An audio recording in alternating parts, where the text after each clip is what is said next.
Hello, I'm Armin Budish. Welcome to Golden Opportunities.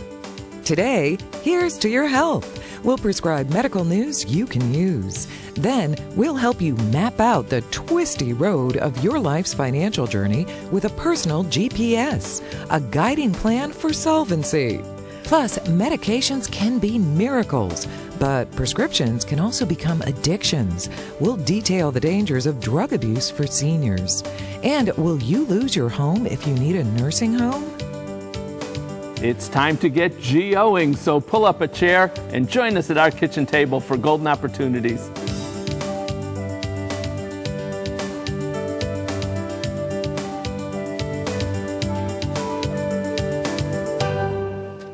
Does your back pain keep coming back? Does your sore spine stop you from going about your daily life? Dr. Kermit Fox is here with tips on what to do to try to put your back at ease. Dr. Fox is a physiatrist with Metro Health. Thanks for joining us, Doctor.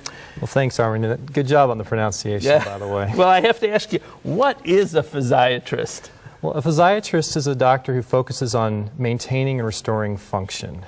We're all about getting your quality of life and not just trying to look at a specific problem and fix it, but looking at the big picture. And you're talking about the back specifically. I'm talking about the back, but it can apply to any joint in the body because everything's connected. Okay. So, our viewers tend to be older. As people age, are we stuck with back pain? Is that something we'll all get? Well, unfortunately, it's a very common problem. There is a natural wear and tear process to the spine as we age, but there are other things that can contribute as well. Inactivity, being overweight. Some people are just more prone, even genetically, to it. So it is quite a common problem. And more people go to the doctors for back pain than for just about anything else. Second only to the common cold. How does a physiatrist deal with back pain? Well, first, we focus on trying to shift the patient's focus from just thinking about their pain to looking at their function. We want to look at their quality of life. So we step back, we examine the whole patient, not just their spine. We look at their knees, their hips, even their feet. We see how everything's linked together. And then we usually try to approach through physical therapy, occupational therapy, working on getting movement again, restoring normal movement. Tell me what's involved typically with a treatment of a back pain?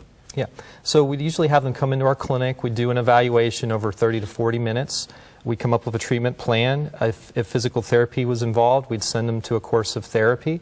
Occasionally, we might prescribe medications or do injections. And we'd also look at their lifestyle to see if they can make any changes, eating habits, exercise, other things like that nature to try to decrease the strain on their back. You mentioned medications. When is that appropriate? What kind of medications are we talking about? We do try to minimize medications. There is an epidemic of over-prescribing medications going on, especially in the elderly, but sometimes medicines are appropriate to help decrease pain, but we usually focus on just using medicines to create a window in time where people are feeling a little bit less pain so they can focus on doing their exercises and their therapy. So the purpose of the medication is not as a cure necessarily, but it's to make someone feel good, well enough to actually do the things you talked about. The therapies, the exercise, things like that. Yeah, it's just one tool in our arsenal. We just try to help people feel better because once people are doing the things they enjoy doing, the things they weren't able to do, we find that their pain goes away quite often, if not all the way, quite a bit just on its own. Is the goal of a physiatrist to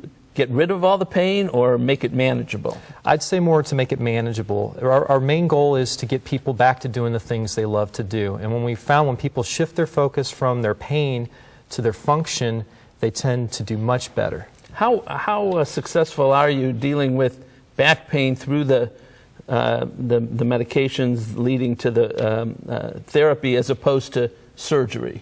Okay, good question. Surgery works great in the right patient population, but most people don't actually need back surgery. Most people, before surgery is even a consideration, need to do these conservative things we're talking about. And we're pretty successful if someone's committed to doing what they need to do to make their lifestyle changes, do their exercises, lose weight.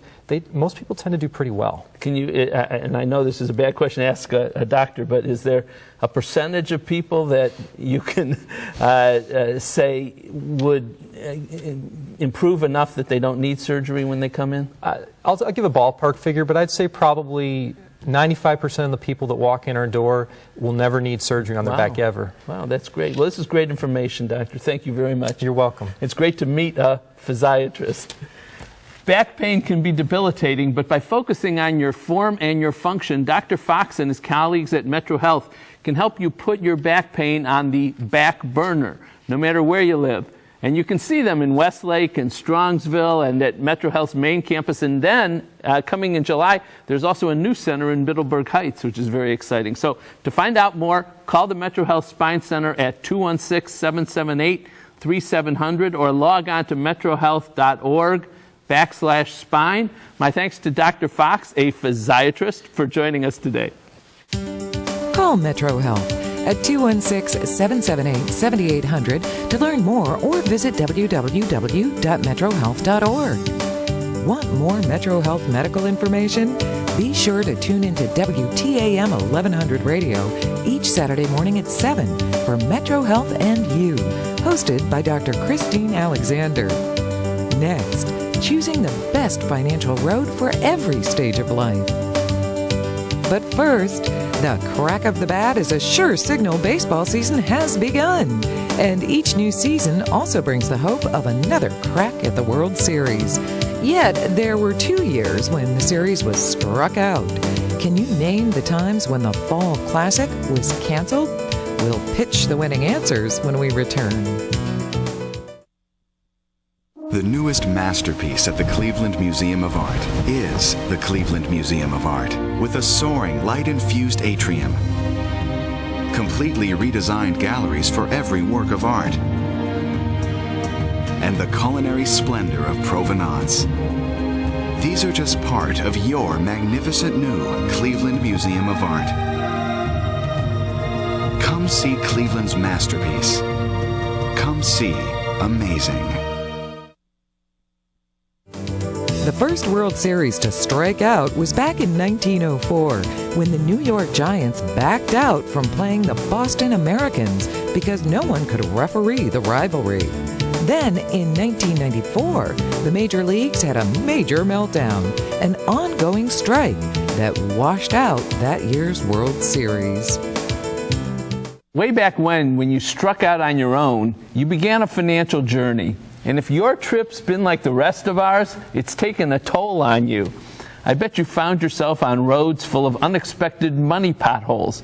And the ride's not over yet. Wouldn't it be great to have a guiding plan for solvency, a personal GPS, to keep you from driving off a financial cliff? Well, that's why Jim Lineweaver has parked himself in our kitchen today. Jim's a certified financial planner and a driving force with the Lineweaver Financial Group. Thanks for joining us, Jim. Thanks for having me. All right. So, Jim, you have a vehicle for helping us with our different stages of life. Tell us about it. Well, what happens is we deal with a wide variety of different ages in our firm in financial planning. And what happens is a lot of people don't understand the stage of life they're going in. So what I did is I designed something called a Wealth Watch Life Stage Mapping process. It helps you identify the stage that you're in, where you're going, and the things that you have to do in each of those stages. And there's 5 of them that you have throughout your lifetime. Let's start right now. Drive us through. Okay, first one is foundation builders and asset accumulators. What happens is you're maybe getting out of high school or college, you're getting your first job. Some things that you need to really look at in here are going to be, getting some term insurance. You may be getting married. You're going to get that first mortgage. How do you start dealing with your revenue coming in, your expenses going out? So really all these things are going to be thrown at you. Okay. In the accumulating stage, in asset accumulators, what happens here is that now you have some wealth, you've saved some money, you may be looking at saving money for college, kids' education. You're going to have to deal with that. You make sure you have the right life insurance in place. You're going to have to really start not only thinking about what you're going to be handling for your kids, but also trying to put something away for your retirement too, with 401ks and things along that nature. Now, let's get to the third one, which is where our viewers start, which is the empty nesters. Yes. This can be a very emotional time for people because if they've raised kids, what ends up happening is they're actually kind of getting out of the house and on their own. We know they physically may leave, but they may not totally ever leave you because there may be still some financial burdens there. But this is a period of time where you're still dealing with your kids. You may have aging parents that might be getting ill health, dealing with nursing homes, assisted living facilities, and at the same time you're now getting a little more free cash flow flow. So you got to try to pump that into retirement plan so you can hopefully retire someday. So it can be a very tough time. Retirement plans are a key to that third step. It is. All right. Fourth is early retirement. Yeah, this is what you've planned all your life for, so you got to make sure you get it right when you make this transition.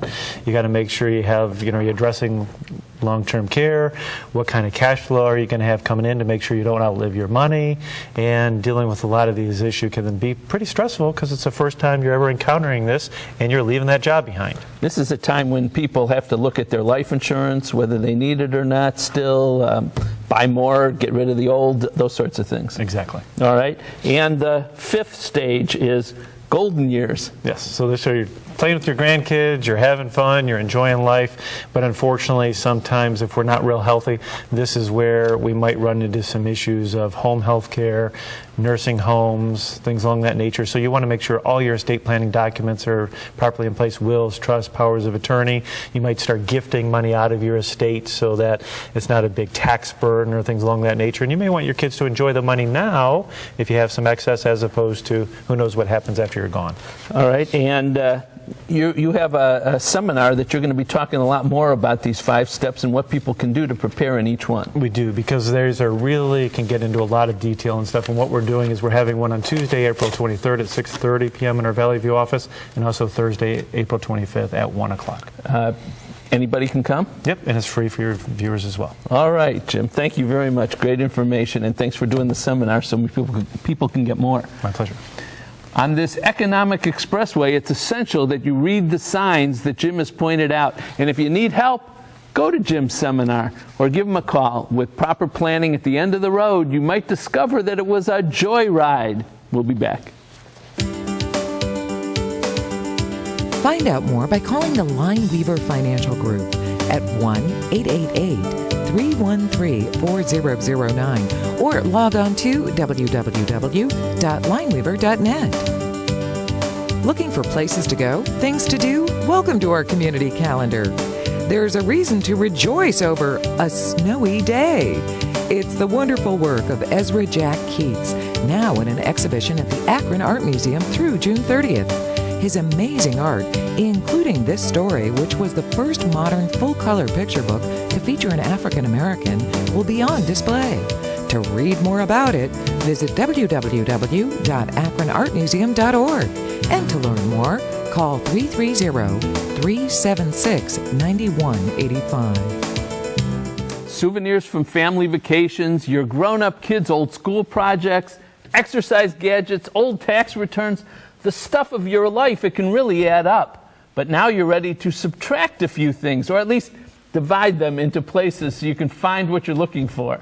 Lynn Polton is here to multiply your options. Lynn's a professional organizer and the founder and owner of Wholly Organized. Thanks for joining us, Lynn. Thank you so much. So lots of us have all kinds of stuff that we've stuck in the basement or put into boxes and closets. Mm-hmm. How do we start to sort things out and get rid of it or dismantle it or organize it?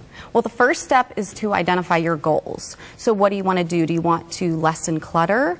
Are you wanting to be able to find things? Do you want the space to look and feel better, or do you want to lessen the burdens on family members? And then really figure out what is the outcome that you want to achieve, and that'll help you give energy to get started, and then you have to pick a place and start.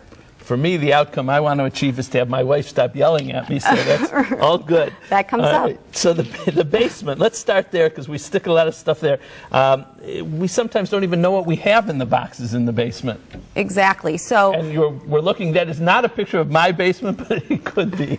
Yeah, so the first area, let's start with some questions. Do I want to let go of things? Where would I feel comfortable in having things go? To the trash, or to family, or to donate? If I didn't own this thing, would I go out and buy it? Do I love these items? And am I using it now, or in the last year? So as you're going through, going through these questions, figure out what the piles will be. Will they be things that are staying, going in a different room, or donating, or where are they going to go? Now, is this something we should do ourselves, or should we call in our family members, call in the troops to help? Well, that really depends, because family members can be great. They can be very supportive and helpful, or they, and they may honor your choices, or they might have a harder time getting rid of things than you do, or they might not have the patience to tackle the task. So it really depends. You may have things that you want to have go to your family members, but they're trying to do the same thing, get rid of stuff. So They may not want your stuff. That's right. So you want to honor their decisions too, because they might be trying to let go. All right, now you're like a professional organizer. Where do you come into the process, or someone like you? Yes, well, when people just don't know where to start, then they often reach out to a professional organizer, and I can help people figure out what their goals are. I mean, I really enjoy helping people to map out what their space should look like and offer a supportive and non-judgmental approach, and be there to keep people on track. So if the goal is to, get rid of things, for example, then keeping too much is not part of the goal. That's right. So if your pile is getting very large of the keep, then I might just gently, redirect you. How long does this process take typically? I love that question, because that is what everybody wants to know. So it really depends on people doing their homework and how quickly they make decisions. So, I start working with people maybe once or twice a week for 3 hours at a time, and the more that they can do, with family members or on their own, the faster it'll happen. So this could take a couple days, or it could take weeks. It Depends on the person and depends. how much stuff there is. Okay. Yeah, it does. All right. Well, Lynn, thank you very much. It's all very good information. Appreciate that. Yeah, thank you.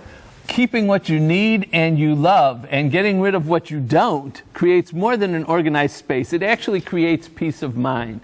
If you need help tackling your treasures and your trash, give Lynn a call. Her number's 330-858-5886. Or you can check out her website, www.holyorganized.com. My thanks to Lynn for her well-organized advice. Next, when popping pills presents a problem. It's time to get up and go. An exercise minute on golden opportunities.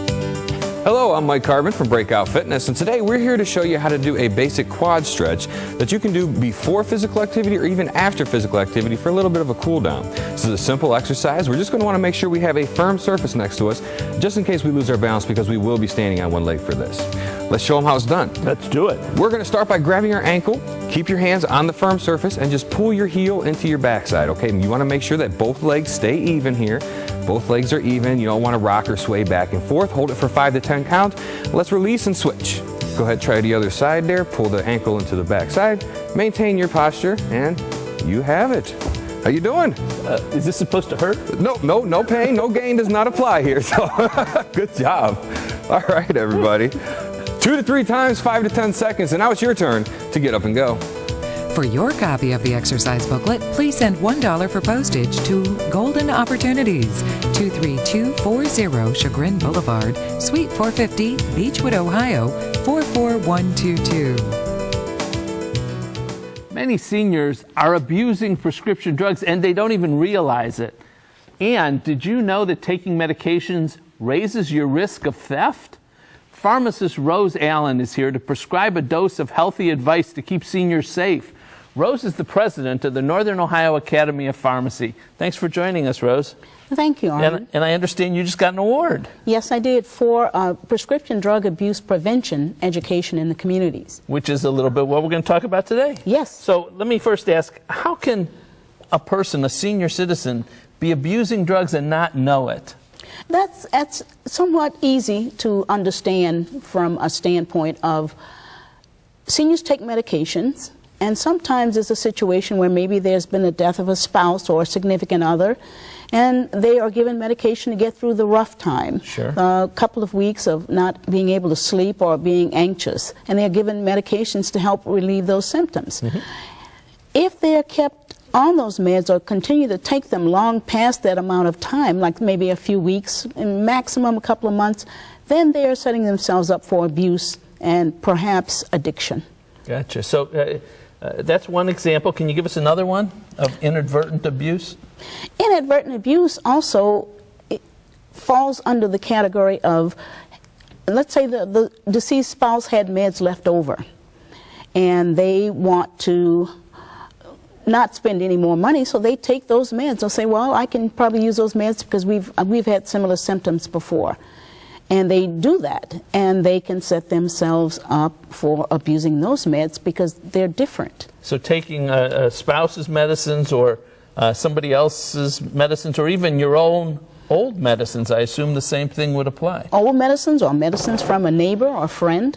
Okay. And can a person abuse over-the-counter medications too, or is it just prescriptions that we're talking about? Over-the-counter medications can be abused as well, particularly the ones people take for joint pains and arthritis, because they can lead to stomach problems. They can cause people to have bleeding, ulcers, and other problems, and that's because they're taking too much of it for too long a period of time. How can taking medications lead to criminal activity or theft?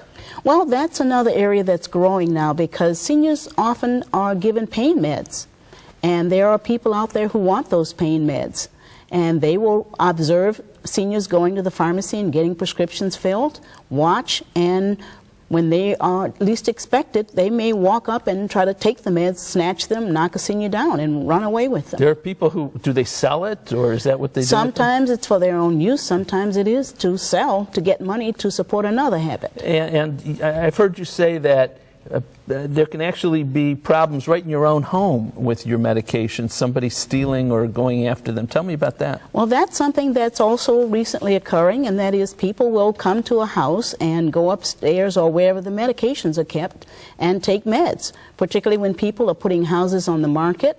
If they're downsizing, people will come to an open house and go and help themselves to meds. And also condolence calls, probably. Condolence calls when some of the not-so-nice people read the newspaper. They've heard somebody died, and particularly if it's an older person, they figure there might be pain meds there. So they'll pay that condolence call and then go seek where the meds are kept and try to steal those. That's all great information, Rose. Thank you. People, this is a real problem today, and your information hopefully will get through to our audience. I certainly hope so, and thank you for having me, Armin. Thank you, Rose. Your prescriptions are valuable to your health. They're also valuable to other people, though. Protect them and protect yourself by following Rose's advice to guard against abuse. To find out more, you can use the number that's coming up next. My thanks to Rose for dispensing this important information. For more information, call the Northern Ohio Academy of Pharmacy at 216-228-4116 or click to www.northernohioacademyoppharmacy.org. Next, will you lose your home if you or your spouse needs a nursing home? They haven't been inducted to a Hall of Fame. They don't get stopped for autographs or photos. They don't have entourages or shoe deals. But they still deserve our applause and admiration because they are fighters, believers, heroes. We are the Metro Health System. We are the proud sponsor of the comeback. I love to read the AARP Bulletin. It's always full of great tips and advice, but I found an error in the March edition which has to be corrected. Otherwise, you might lose your home unnecessarily if you require nursing home care. Here to explain is my law partner who never makes a mistake, Lori Steiner. Thanks for joining us, Lori. Well, thanks, Armin. All right, so the question posed in the AARP Bulletin is this. I'll read it. My mother has spent all her savings and needs to get nursing home care through Medicaid. If she goes on Medicaid, could she lose her home? And the answer they gave was no, she couldn't lose her home. It went on to say that the home, along with personal belongings, a car, and some other things, are all exempt. Is that right? It is not right. I saw the same article and I thought to myself, this isn't right. The home is exempt for a married couple if one spouse remains living in it. But if you're single, widowed, divorced, never married, the house is not protected. All right, so what happens for a single person typically? Well, generally you have to liquidate all your assets down to about $1,500. That's the most you can have. And if you go to the nursing home, you can get Medicaid to help pay for the bills, but you have to put your home on the market. You have to get it sold, make a good faith effort to sell it. Once it's sold, however, you're going to lose your Medicaid benefits because you have the money now. Right. You can need to spend it all back down on your care, and once you do that, you get back on Medicaid. But in other words, you lose your house. You lost the house. Yeah. Okay. And for a married couple, you protect the house? Yes and no. When one spouse has to go into the nursing home, the couple has to spend down their assets, half of the other assets besides the house, down to only about $115,000. The house is exempt as long as one spouse is living in it. It doesn't have to be sold at that point, but that's not the end of the story. All right, so let's go to Paul Harvey. What's the rest of the story? The rest of the story. The state's keeping track of the Medicaid they pay out for that nursing home spouse. So when the spouse who is surviving and living in the house dies and the house is sold, the state's going to come back after that money and want to be reimbursed for all these benefits that they paid out for the old spouse along the way. So you don't keep the house anyhow. No, the house isn't protected even for a married couple. So our viewers want to know, is there a way to protect the house? Fortunately, yes, depending upon the circumstances. There are a number of ways that the law will allow the house to be protected. For example, maybe the house has to be transferred to children, or maybe it has to be put into a very specialized irrevocable Medicaid trust. All right, so there are things people can do in the right circumstances. Not everybody, but many people. Many people, but you have to plan ahead. You have to take affirmative action. You have to do something, that's right. Okay, Lori, thank you. As always, great advice. When it comes to Medicaid and nursing home costs, there is a lot of bad information out there. But here's the truth. You will probably not be able to get Medicaid for nursing home costs and still protect your home unless you take some affirmative steps to protect yourself. For more information, you can come on out to a seminar where we'll be explaining how to protect your home. The information's next. To learn more or to reserve your spot at a free seminar, call Budish, Solomon, Steiner, and Peck at 1-888-236-5173 or log on to www.budishandsolomon.com. Thanks for joining us. Until next week's show, please make the most of your golden opportunities. Would you like to join our kitchen conversation? All you have to do is call toll-free 1-877-765-1543 and leave us your question, name, and phone number. Or log on to www.golden.tv for all the latest information and show updates.